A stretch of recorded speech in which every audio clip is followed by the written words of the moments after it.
I haven't played Vampire the Masquerade Bloodlines in 15 years. It was once my favorite first-person RPG, and now I'm curious how I feel after so much time has passed. Vampire the Masquerade Bloodlines is a well-known cult classic game, a rough gem of its time, as people like to say. I hate that term. It has great reviews and is still talked about in high regards, I think. I try not to look up too much, but I'm not sure if that sentiment has stayed. When the game initially released in 2004, it sold fewer than 80,000 copies, and was in direct competition with Half-Life 2, so yeah, it was fairly doomed. Not only did it underperform, it was the last game Troika Games, the developer, ever made. In that sense, Bloodlines is the final legacy of Troika Games. It's sad they didn't get another chance developing a game, but I will channel my sadness and replay Vampire the Masquerade Bloodlines for you. I want to see how my opinions have changed over time. Will I enjoy the game as much as I did in the past, or will the test of time not be so kind? Yo, what is up? Is me terrible? And today I'm going to talk a lot about Vampire the Masquerade Bloodlines. Also, spoiler warning, I will be spoiling the entire game. As we start the game, we are immediately thrown into the character customizer. We get to choose a vampire clan and customize our own character sheet. Doing so will change our character's statistics, starting abilities, and influence how we will play the rest of the game. There are 7 clans to choose from. I decided to choose Clan Tremere. They're like the mages of the underworld. I chose them because I've beaten this game at least 2 times in the past. I just want to try like a new character. My first time playing a mage, and I kind of just want to see where that takes me. I'll be the first to say that the character sheet of this game is not balanced. For its time, it was trying something new, but it has some problems. I mean, the sheet is split between attributes, abilities, and disciplines. Leveling up these stats will give you points in your feats that will change your character. For example, leveling the wit stat will give you +1 defense and +1 hacking. Disciplines work a little bit different. Each clan gets 3 of them, and they're specializations that you can use for your character. The Tremere, for example, get blood magic that they can shoot at people. Character sheet is honestly all over the place. Decent amount of the stats are not worth heavy investment. For example, a lot of the end part of the game is combat focus, so having a good combat stat is almost necessary, or you'll be struggling. Some stats also have limited usability, like investigation gives you extra items, but the XP allocation is generally not worth it. For my playthrough, I decided to do a mix of thaumaturgy and gun. I've done a playthrough with melee only, and one using mostly persuasion, so this is how I'm gonna spice it up. Now with that said, it's finally time to get past this character sheet and start exploring Santa Monica. Our story starts after spending a night with a flirty vampire. They end up turning us into a vamp, but turns out that is very vampire illegal. The V-cops bust in and they stake both of us. The Camarilla, which protects the vampire's secrecy, found out that we were turned into a vampire without consent with them and decide to kill the treacherous vampire. R.I.P. The current prince, LaCroix, however, thinks we may be useful, so he gives us a second chance by giving us a quest to do. If we can fulfill this quest, we may live another night, or perhaps 2, that'd be cool. With that info, we leave the theater, go back to our apartment that was given by the prince. First thing you may notice about my character is that I look like a female Neo. This was intentional, for I'm sick as hell. People that look this cool survive long. That's just the rule, baby. One of the first things I do see in my room is that we have access to a computer, so I log into that and go through my emails. In my emails, Mercurio has messaged us to meet him at his place and talk. This is one of LaCroix's underlings, so we have a pretty straightforward first quest. We also got a letter from Maximilian Strauss on our desk to meet him, and we'll do that eventually. Also, just before leaving on the TV, it's announced that some gruesome remains have been found at the Santa Monica Pier, so that stuff's blocked off. Now you may be asking yourself, what type of game is Vampire the Masquerade Bloodlines? And that is a very good question. If I were to compare it to one of the newer games that's come out in the past few years, I guess it's kind of similar to Cyberpunk 2077. It's kind of like an action RPG with kind of a skill tree, kind of like leading you in a play style. It's trying to be realistic in its own right, albeit on a much lower scale because just how much the tech has traveled in these years. And you kind of just fight enemies in real time, you can solve things through combat or through talking through people. It's really trying to be one of these like more complicated RPGs that we currently have in our current generation of gaming. Now, how do you play the game? Well, first off, I will say that this game might not be for you if you don't enjoy exploring on your own accord and learning as much as you can about the story or characters. This game wants to be a story-first experience with obstacles put in front of you to fill out some time. At least that's what it seems like to me. Bloodlines is an RPG at heart, so you have your general RPG mechanics and stats. Some important stats you have are health and a blood bar. Both are replenished by drinking blood, either by forcefully taking it from a human or sipping it from a blood bag. Health bar has superficial damage and aggravated damage. Once you run out of your first bar of health, you get to your second bar of health, which is harder to recover. The blood bar is essentially just for your blood magic that you can use. All vampires get to use a blood buff, which is a temporary buff that increases a few of your stats. Other than that, each vampire gets a specific set of disciplines that's unique to them, which have different spells and passive abilities. For example, my class, Tremere, gets the Auspex discipline that increases wits and perception, which is good for increasing your defense, hacking, range combat, and inspection, respectively. Tremeres also get the discipline Dominate, which is good for using magic to stun enemies. And they get Thaumaturgy, which I talked about earlier, which is mainly damaging spells. The stats that you increase more or less shape how you play the game. For example, you can level up Charisma to persuade a character instead of having to find an alternate way into a building. You can level Stealth to skip encounters and feed on victims easier. You can level Security to be better at lockpicking, to get more items, and to get into locked places easier. You can also level up Stamina to be able to take more hits from enemies. There's a decent amount of customizability, which I respect from a game that came out in 2004. There's 3 main ways to deal damage. There's melee, guns, and blood magic. I typically would recommend sticking to just one because you'll need a good damage source later in the game. Other than the main story, you'll spend most of your time exploring the LA area and looking for side quests. Side quests will typically give you an item or money, so it's in your best interest to do a few just so you can stay alive. Speaking of equipment, you do have an equip screen where you can equip armor, weapons, and occult items. There isn't that many different types of useful equipment to get, but there are some powerful weapons and occult items to customize your character. For example, you can get an occult item called the Diamond Nori that increases your thaumaturgy damage by 40%, which is pretty good in my build. The mechanics and gameplay are dated, but it doesn't necessarily make the game much worse. During my playthrough, I used the unofficial patch for Bloodlines that fixes bugs and lets it run on modern system. The patch fixes a lot of the game-breaking issues and fixes some balancing, so it's generally the best way to play the game. The mechanics may be jank, but the vibe and style of Vampire the Masquerade Bloodlines is just right. It has a very early 2000s aesthetic, and it's one of my favorite things about the game. The areas have just enough detail to have that suspension of disbelief. There are 4 main areas in the game: Santa Monica, Downtown, Hollywood, and Chinatown, and each have their own distinct style and vibe. Santa Monica is smaller but focused around the beach and pier. There isn't a ton of people, but you have all the necessities. You have people partying in the nightclub The Asylum, you have homeless people around on the streets, and you have a bunch of stores, barely any business. Feels right. Each area has its own sort of identity. Downtown is more busy with more prostitutes and homeless people, while also having the towering buildings surrounding you. It's easy to get lost. Most of the people of this place are at a nightclub or bar. Hollywood in this game is more or less one stretch of road with some side streets. It has a lot of variety in buildings and has some of the seedier places. It has a strip club named Vesuvius, has another place with pole dancers, it has a cemetery that needs a lot of maintenance. The vibes are dirt-based. The last area, Chinatown, is about what you would expect. The vibe is Chinese. It has a restaurant, gangsters, and a giant Kuei Jin family in control of the area. The Kuei Jin being Eastern vampires. Each area brings something unique, but under restriction. You can tell that some of the areas are similar, but it doesn't really bother me much in this case.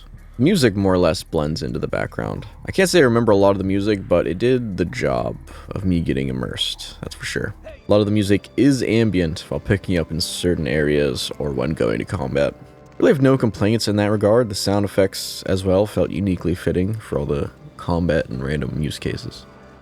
Now, what are we fighting for? LaCroix, of course. It's about time I talk about the story. We start off with some basic quests in Santa Monica after meeting Mercurio, mostly doing some busy work for LaCroix. But after a while, we get the opportunity to blow up a Sabbat stronghold in the train yard with the supplies we gained from Mercurio in our past missions. The Sabbat are generally seen as evil vampires to the Camarilla, so it's imperative they be destroyed. We successfully complete that quest by blowing up the train yard, and now we get to meet LaCroix in downtown LA. We gain some more trust, but an even more important mission.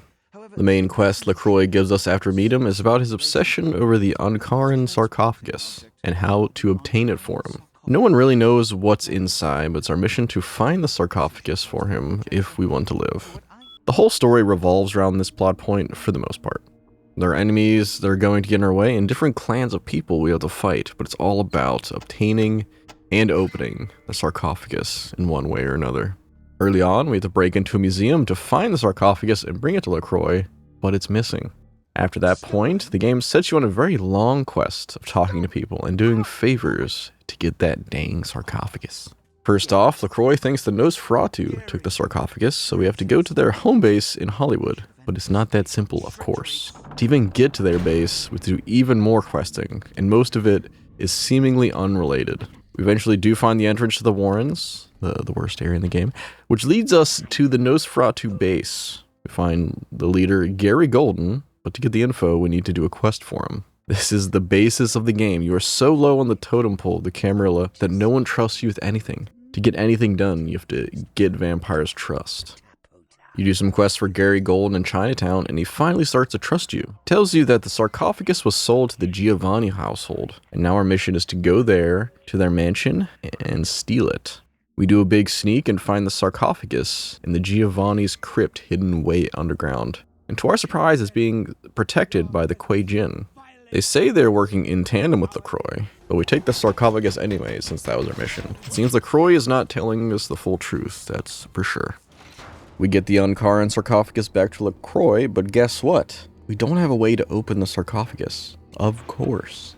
Turns out the only archaeologist that would know anything about the sarcophagus was kidnapped by hunters. Hunters being the people that kill the supernatural. So to go straight into enemy lines and find this guy. After a lot of sneaking and killing hunters, we find the archaeologist, and he tells us that there is a key to open the Ankaran sarcophagus, but he doesn't know where it is. Before we can even worry about this, as we come back to LaCroix's tower, it turns out it was directly attacked by Sabbat. We talk to LaCroix, and he decides we need to stop the Sabbat once and for all. We go and find the hideout for the Sabbat, the Hallowbrook Hotel, and fight our way through. I didn't go over it before, but we did actually fight the leader of the Sabbat before the entrance to the Warrens. His name is Andre, and we make quick work of him with a flamethrower, which was honestly too easy with my build. After this incident, LaCroix wants us to find Nines, an anarch that's against the Camarilla, and make a deal with him to go against the Kuei Jin. Turns out the Kuei Jin Mingzhao, that's in control of Chinatown, has the key to the sarcophagus, and LaCroix wants all the vampires to unite against them. Nines was previously hiding because LaCroix thought he was traitor, so we had to find him on our own. We asked Nines' close friends, and he's hiding out at the Griffith Observatory. I go to the observatory and have a nice chat, but the whole park sets on fire and werewolf attack me and Nines. I managed to kill the werewolf and barely survive with my life just as sunset hits. One of Nines' mates, Smiling Jack, ends up saving me and helps us to our apartment. Smiling Jack tells us that LaCroix has put a blood hunt on our heads, so every vampire working for the Camarilla basically wants us dead. The bastard crossed us. Fighting my way through the blood hunt, taking a taxi to Strauss, I decide to align myself with Strauss, and he wants us to kill both Mingzhao and LaCroix. We gear up using Mercurio, he sells us some weapons, and we go to the Golden Temple to fight Mingzhao. It's easier said than done since we have to fight waves and waves of her followers. The temple is multi-layered and a bit confusing. We even have to do a small puzzle to get into her chamber. Once we portal to Mingzhao, she turns into a slug thing, and we just shoot her with guns until she turns into a fine paste. Mingzhao drops the sarcophagus key, and now it's time to finish this up and get LaCroix. I uneventfully enter Venture Tower, and then I take the elevator up to LaCroix, but it's not that simple. He shuts down the elevator, and I have to get off early. LaCroix is controlling a bunch of humans to stop me, but I end up shooting waves and waves of them as I climb the tower.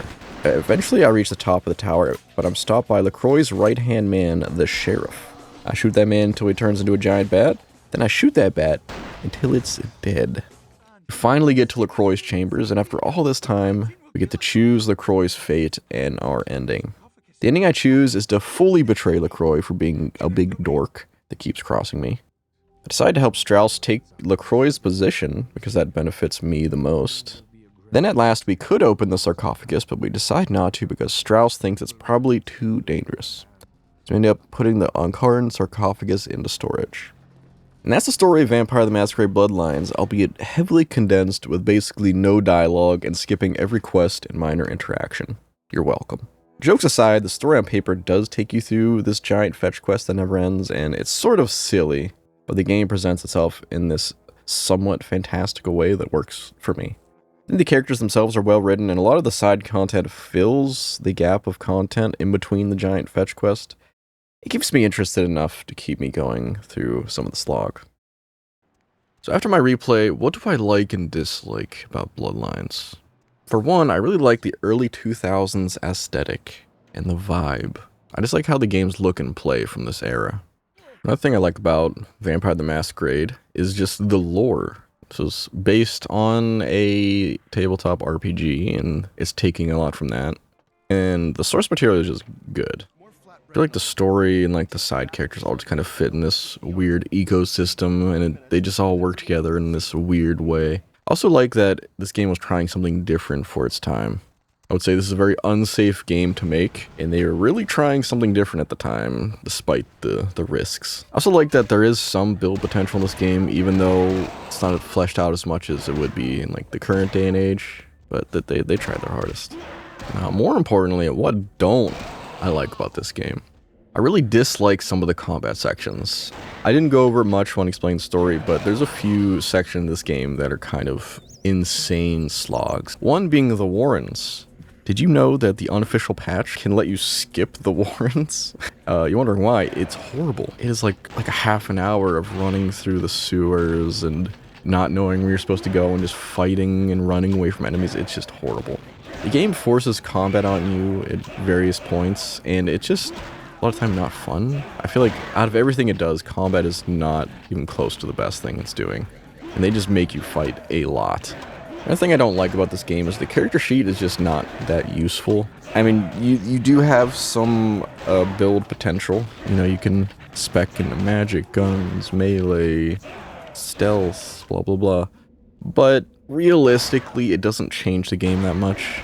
I really wish you could just pick a clan and it just gave you stats based on that clan and you just kind of level up naturally. And it's like, okay, this clan's good at melee and they're also good at like persuasion or whatever, and like you don't have to go through all the character sheet leveling up, which a lot of it just doesn't matter. I feel like just simplifying that would make the game a lot more fun. Another thing I don't like is just there's no real good way to like fast travel anywhere. Like, you don't have a run, you just run at the one speed. I think maybe one of the classes has like a blood dash or something, but you really move slow in this game, and on replaying it is kind of annoying. Another thing that I don't really like is that your player character doesn't really have an impact on the story. I mean, you do in the sense that you're like helping LaCroix do his things, and like that's affecting the story, but you're basically just watching it all happen. Like, hey, do this for me, and then I'll do this for you, and then I'm doing this for you, and then blah, blah, blah, blah, blah. There isn't too many paths to go down in this game to begin with, and you pretty much are locked in to doing something with LaCroix. You can't really abandon him until like the last percent of the game. So where does that leave us? I could give the game an arbitrary score, but I don't really think that's necessary. I love this game's flaws and all. Maybe it's nostalgia or just pure vibes, but I like coming back to this game from time to time. I am a fanboy, that much is true, but I feel like you can form your own opinion if you want to play this game or not. Hopefully this video gave you some insight on why I like this game so much. It's a rough classic that I think deserves attention. Decided to only talk about the main story because I feel like if this video interests you at all, just give the game a try and you can experience the full thing by yourself. 9 out of 10.